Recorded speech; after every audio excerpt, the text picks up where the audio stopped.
Hi friends, welcome to my channel Only for 365.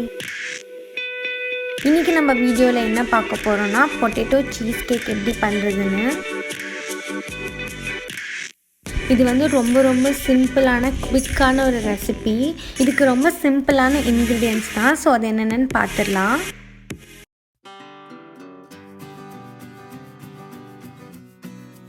2 பெரிய size potato எடுத்து தோல் சீவி கிரேட் பண்ணிக்கோங்க. நான் வந்து 2 பொட்டேட்டோவையும் நல்லா கிரேட் பண்ணி வச்சுட்டேன். நெக்ஸ்ட்டு வந்து ஒரு தின் கிளாத் எடுத்துக்கோங்க. அப்போ தான் வந்து நம்ம பொட்டேட்டோவில் இருக்க ஜூஸ் எல்லாம் நம்ம ஸ்ட்ரெயின் பண்ண முடியும். ஸோ நம்ம கிரேட் பண்ணி வச்சுருக்க பொட்டேட்டோ வந்து இந்த கிளாத்தில் போட்டு இதில் இருக்க தண்ணி எல்லாத்தையும் நல்லா இந்த மாதிரி புழிஞ்சு எடுத்து வச்சுக்கோங்க. பொட்டேட்டோவில் வந்து தண்ணியே இருக்கக்கூடாது.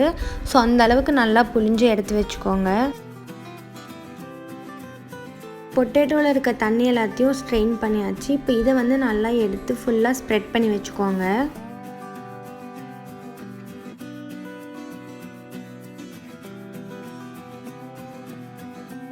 நெக்ஸ்ட்டு வந்து ஒரு பேனில் 1/2 டீஸ்பூன் ஆயில் ஊற்றிக்கோங்க.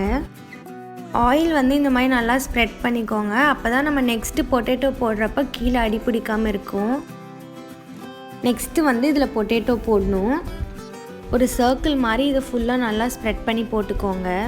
இது வந்து ஃபுல்லாமே சிம்மில் வச்சு குக் பண்ணுங்கள். ஏன்னா நம்ம ஹை ஃப்ளேமில் வச்சோன்னா சீக்கிரமாக தீஞ்சிரும். இப்போ வந்து இதில் சைடில் இருக்கிறதெல்லாம் ஃபுல்லாக நல்லா ஜாயின் பண்ணி விட்டுருங்க. ஸோ ஒரு சர்க்கிள் கம்ப்ளீட் ஒரு சர்க்கிள் மாதிரி இது ஃபுல்லாக கவர் பண்ணி இது மாதிரி நல்லா ஒட்டி விட்டுருங்க. ஸோ அப்போ தான் வந்து நம்ம திருப்பி போடுறப்போ அது பிரியாமல் வரும். நெக்ஸ்ட்டு வந்து இதில் சீஸ் போடணும். ஸோ உங்களுக்கு எவ்வளோ சீஸ் வேணுமோ நீங்கள் அவ்வளோ போட்டுக்கலாம். நான் வந்து ரெகுலர் சீஸ் பிளாக்ஸ் தான் கிரேட் பண்ணி ஆட் பண்ணியிருக்கேன். என்கிட்ட வீட்டில் சீஸ் ஸ்லைஸ் இருந்ததுனால நான் இதில் சீஸ் ஸ்லைஸும் ஆட் பண்ணியிருக்கேன். ஸோ நெக்ஸ்ட் வந்து நம்ம மீதி வச்சுருக்க பொட்டேட்டோ வந்து அதே மாதிரி போட்டு மேலே ஃபுல்லாக கவர் பண்ணிக்கோங்க. பொட்டேட்டோ வந்து நல்லா தின்னாக கவர் ஆகுற மாதிரி போட்டுக்கோங்க. அப்போ தான் நல்லா கிறிஸ்பியாக இருக்கும்.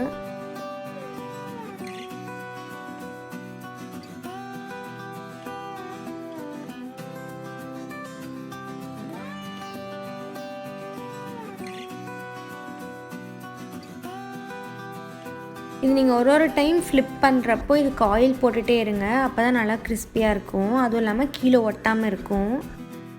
இது வந்து நல்லா சிம்லே வச்சு குக் பண்ணுங்கள், இல்லைனா தீஞ்சிடும். இதில் வந்து தேவையான அளவு உப்பு போட்டுக்கோங்க. ஸோ இப்போ பார்த்திங்கன்னா நல்லா வெந்து ஃபுல்லாக கிறிஸ்பி ஆகிடுச்சு.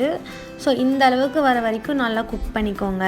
இது ஃபுல்லாக குக் ஆனதுக்கப்புறம் இதில் லைட்டாக பெப்பர் போட்டுக்கோங்க. அது கூட நான் கொஞ்சம் ஆரிகானோ ஆட் பண்ணுறேன். உங்கள்கிட்ட வேறு ஏதாவது ஹர்ப்ஸ் இல்லை சீசனிங் இருந்தால் நீங்கள் அதுவும் ஆட் பண்ணலாம். அவ்வளோதான், நம்மளோட potato cheese cake is ready. இது வந்து நல்லா கிறிஸ்பியாக உள்ள ஃபுல்லாக சீஸோடு அப்படியே சூப்பராக இருக்கும். இந்த ரெசிபி உங்களுக்கு பிடிச்சிருக்குன்னு நினைக்கிறேன். தேங்க்ஸ் ஃபார் வாட்சிங். இன்னும் நிறைய ஈஸியான குவிக் ரெசிபிஸ் பற்றி தெரிஞ்சுக்க மறக்காமல் சப்ஸ்கிரைப் பண்ணுங்கள்.